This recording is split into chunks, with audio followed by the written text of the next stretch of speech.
Saudara-saudara, pertama saya ingin menyampaikan terima kasih atas kehadiran kawan-kawan mencatat dan juga melakukan banyak kegiatan. Bahkan juga saya kira mengabadikan seluruh kegiatan kita di Mahkamah Konstitusi ini.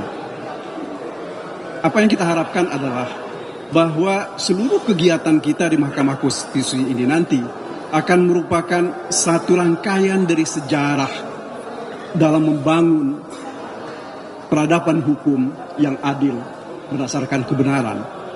Itu pertama yang ingin saya sampaikan kepada saudara-saudara. Kemudian yang kedua, saya kira tugas kita sekarang adalah mencoba untuk melihat secara baik dan nantinya mendengar secara baik apa yang akan menjadi putusan dari Mahkamah Konstitusi. Ya, tentu kita berharap bahwa Mahkamah Konstitusi tidak akan terikat dengan kungkungan tradisi yang selama ini bisa merugikan banyak pihak. Kita berharap mereka melakukan kegiatan apa yang kita sebut dengan judicial activism. Dalam arti bahwa mereka harus melakukan pembaharuan hukum. Ya. Sebab saudara-saudara, dalam permohonan kami misalnya, kami sudah tunjukkan kepada Mahkamah Konstitusi di luar negeri sana, baik di negara yang menganut sistem hukum common law ataupun seperti kita, ya, civil law, mereka sudah memutuskan perkara-perkara perselisihan tentang hasil pemilihan. Salah satu argumen yang mereka sampaikan adalah kalau proses pemilihan itu dilakukan dengan cara yang tidak baik, dilakukan dengan cara yang curang, maka itu akan menjadi alasan untuk membatalkan pemilihan presiden itu. Sebab mereka beranggapan bahwa kejahatan sekecil apapun itu tetap adalah kejahatan. Nah, ini saya kira yang tidak bisa kita tolerir. Dan ini juga yang menjadi alasan kami mengapa kami datang ke Mahkamah Konstitusi ini. Kita ingin mengingatkan kepada bangsa ini tidak boleh kita mentolerir keburukan. Apalagi kalau keburukan itu dilakukan untuk mempertahankan kepentingan satu keluarga atau satu kelompok, terlebih lagi kalau untuk membangun dinasti baru. Ya. Sebab saya kira sejak kita merdeka, dinasti itu tidak boleh dibangun kecuali untuk kerajaan-kerajaan. Kita, saya kira terutama sejak 1998, demokrasi sudah dikembangkan secara baik dan ini berkembang. Akan tetapi nampaknya sekarang di akhir ini hampir ke tahun ke-25 dari proses sejak reformasi itu, ini mau ditutup, ya, mau diabaikan untuk kepentingan keluarga dalam jangka pendek. Itu persoalan kita. Saudara-saudara, saya cuma sedikit akan menyampaikan apa yang saya dengar, ya, dari pernyataan-pernyataan menteri, 4 orang menteri dari pagi tadi dan juga dari DKPP. Satu hal yang saya kira cukup jelas dalam nalar kita, mereka mengemukakan ada pembagian bansos yang dilakukan oleh presiden, ya, dan itu di luar yang merupakan program dari Kementerian Sosial. Bahkan Ibu Menteri Sosial tadi mengatakan bahwa tidak ada keterlibatan beliau atau keterkaitan beliau sebagai Menteri Sosial terhadap pembagian bansos atau apapun namanya yang dilakukan oleh presiden secara langsung. Apalagi pembagian yang dilakukan oleh presiden itu tidak didasarkan pada program yang sudah ditetapkan oleh APBN dalam programnya menteri. Tetapi ini berdasarkan satu Kepres 125 tahun 2022 yang, ya, Kepres itu dibikin sendiri oleh presiden. Ya, kita nggak tahu argumen awalnya ini untuk apa. Meskipun di dalam pelaksanaannya dikatakan itu adalah untuk mengatasi El Nino. Ya. El Nino itu kan sudah, kalau seperti ahli-ahli yang sudah kami hadirkan kemarin, November tahun lalu itu sudah selesai. Mungkin kalaupun ada keterlambatan hasil panen, tidak perlu dilakukan setiap bulan pembayaran-pembayaran terhadap bansos terkait dengan El Nino ini. Kemudian saudara-saudara, khusus terhadap bansos, dalam praktek yang terjadi selama ini dan sesuai dengan aturan yang ada, bahwa itu dilakukan oleh Kementerian Sosial dalam waktu setiap 3 bulan. Ya. Tidak seperti yang terjadi sekarang, itu dilakukan setiap bulan, sejak bulan Oktober, November, Desember, Januari, dan Februari. Apa maknanya ini bagi kita? Bagi kita yang berakal sehat, mestinya kita katakan bahwa ini mencederai akal sehat kita kalau dikatakan ini tidak ada hubungannya dengan proses pilpres dan pemilihan-pemilihan yang lain. Saudara-saudara, saya kira ada satu hal lagi yang saya kira yang patut kita catat, bahwa ada penyimpangan berdasarkan Perpres 125 itu, di mana tidak ada keterlibatan Kementerian Sosial di dalam hal pembagiannya. Ini apa maknanya? Tentu kita, nalar sehat kita akan mengatakan bahwa Ibu Menteri ini tidak ingin dilibatkan. Ya, karena ini barangkali bisa saja argumentasinya atau paling tidak asumsi saya bahwa kalau Ibu Menteri ini tahu dan terlibat, berarti bansos itu juga mesti dibagi untuk kepentingan partainya Ibu Menteri atau siapa yang didukung oleh Ibu Menteri.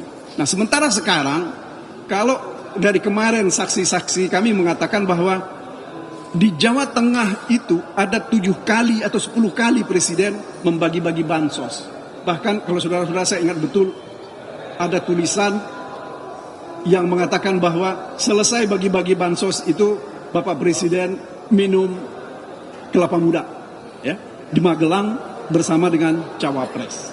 Begitu juga Pak Menteri, 2 orang menteri yang mengatakan bahwa bansos ini adalah dari Bapak Presiden. Ini kan personifikasi bansos yang tidak seharusnya dilakukan. Karena bagaimanapun juga itu kan aset milik negara.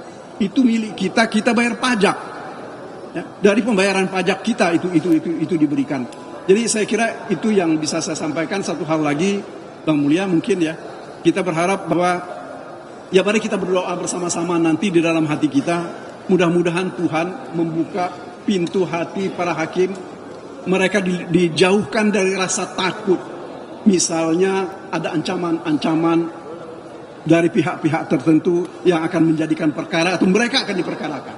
Karena selama ini kita dengar dan kita tahu cukup banyak orang yang disandra dengan perkara, ya, sehingga berpihak kepada pihak tertentu. Saya kira begitu dari saya. Terima kasih atas perhatiannya. Assalamualaikum warahmatullahi wabarakatuh. Teruskan Pak Mulya.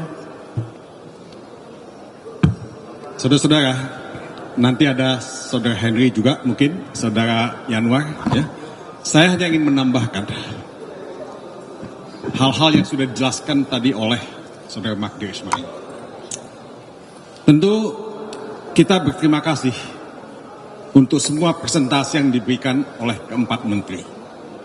Menteri Erlangga, Menteri Menko, ya, Erlangga, Menko PMK, kemudian juga Menteri Keuangan Sri Mulyani, dan juga Menteri Sosial Risma. Nah, kalau mendengarkan semua penjelasan keempat menteri itu, saya bisa mengatakan so far so good. Baik itu mengenai BLT, mengenai El Nino, keluarga harapan, dan lain-lain. Tapi itu penjelasan yang official, yang resmi diberikan di depan menteri. Saya bertanya dalam hati saya, karena banyak pertanyaan yang tidak dijawab. Tidak semua jawaban diberikan oleh keempat menteri. Jadi ini yang buat saya menjadi isu. Sebab saya ini dulu wartawan.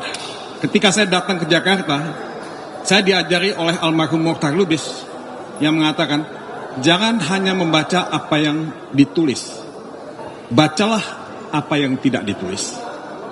Kalau dalam bahasa Inggrisnya dikatakan, don't read ya what is printed, read what is between the lines. Di antara yang ditulis itu yang kita mesti baca. Nah, itu yang kita tidak dapat pada hari ini. Apa di balik itu?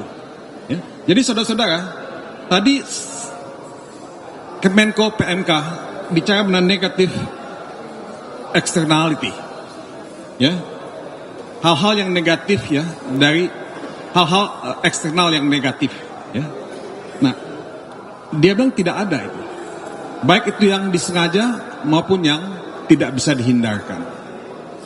Jadi semua program bansos itu semua jalan seperti yang direncanakan. Tapi kan kita tidak segampang itu untuk,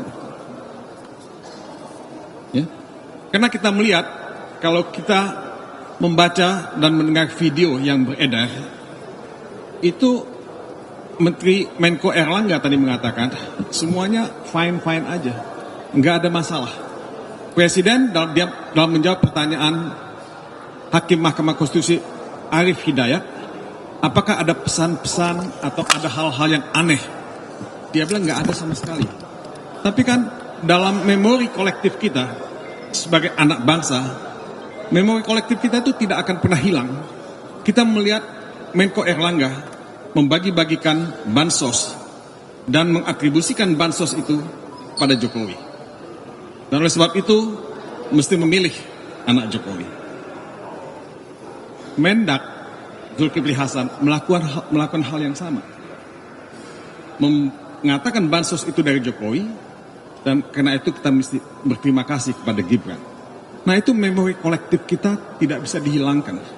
Itu rekam jejak digital yang Anda akan selalu simpan, baik di laptop, di handphone, maupun di back mind kita semua. Jadi saudara-saudara, ini nggak akan pernah selesai. Penjelasan ini tentu membantu, tapi juga tidak membantu, karena tetap menyisakan banyak pertanyaan di hati kita. Jadi saudara-saudara, saya hanya ingin menjelaskan itu, karena buat saya politisasi bansos itu tidak selesai. Itu tetap ada dan harus dijelaskan secara tuntas, dan kita mesti melakukan perbaikan-perbaikan supaya tahun-tahun yang akan datang politisasi bansos itu tidak terjadi lagi seperti sekarang ini. Jadi saudara-saudara, ya, tinggal sekarang kita menunggu putusan MK yang akan dibuat tanggal 22 April yang akan datang. Apakah putusan MK itu akan membuat demokrasi, konstitusi, dan supremasi hukum ditegakkan? Apakah kejujuran, keadilan, pemilihan umum yang langsung, umum, bebas, rahasia, jujur, dan adil itu akan dihormati? Apakah kedaulatan rakyat akan dihormati? Ini yang kita tunggu dari MK. Saya tahu bahwa MK pasti mendapat tekanan, langsung atau tidak langsung. MK tidak hidup dalam ruang isolasi, tapi saya ingin memelihara optimisme. Saya ingin kita percaya bahwa sikap negarawan, sikap bengawan hukum, ya, dari hakim-hakim MK itu akan tetap ada, dan mereka punya komitmen untuk bangsa ini, komitmen untuk kita semua. Ini bukan persoalan menang atau kalah, ini bukan persoalan Ganjar atau Mahfud, ini bukan persoalan Magdir Ismail, Henry, saya atau Pak Yanwar. Ini persoalan demokrasi, ini persoalan hak yang paling hakiki yang kita miliki sebagai anak bangsa. Tidak ada satu kekuatan pun yang bisa mensubversi kedaulatan suara yang kita punya, kedaulatan suara anak-anak bangsa. Jadi saya hanya ingin, ya, memelihara optimisme itu. Semoga kawan-kawan juga memelihara optimisme itu. Kita menunggu tanggal 22, ya. Semoga Tuhan memberikan yang terbaik buat kita sebagai bangsa. Mungkin itu saja yang saya ingin sampaikan. Mungkin Henry atau Pak Yanwar, silakan. Karena apa yang sudah disampaikan oleh Bang Timbul sama Magdir Ismail, saya anggap cukup. Dari saya cukup. Terima kasih. Ya, terima kasih Pak Magdir, Bang Mulya, teman-teman wartawan.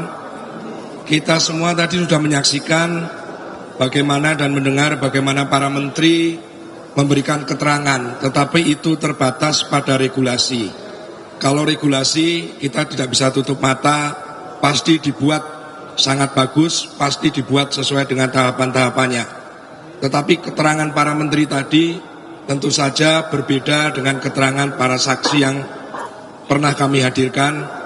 Bagaimana di Sumatera Utara, di Medan, pembagian bansos begitu masif. Kemudian yang lebih menyedihkan lagi, pembagian beras bansos dengan karung bertuliskan Bulog, Badan Pangan Nasional, kemudian di situ ada stiker Prabowo Gibran. Nah, itu semua tentu berbeda, kontradiktif dengan keterangan para menteri, ya. Satu itu. Yang kedua, kami ingin memberikan satu catatan, apabila Mahkamah Konstitusi dalam memutuskan perkara permohonan kami, permohonan 01 itu tidak membaca keadilan, tidak membaca kebenaran-kebenaran yang diterangkan oleh para saksi, maka akan menjadi presiden dalam pilkada yang tahapannya pada bulan Mei sampai pelaksanaannya November nanti. Bukan tidak mungkin pilkada nanti kita akan menemui pola-pola yang sama, kita akan menemui cara-cara yang sama seperti yang dilakukan dalam Pilpres ini. Jadi kawan-kawan, kita berharap Mahkamah Konstitusi akan memberikan keputusan yang bukan saja adil bagi urusan Pilpres, tapi menjadi pegangan buat Pilkada 2024 nanti. Terima kasih.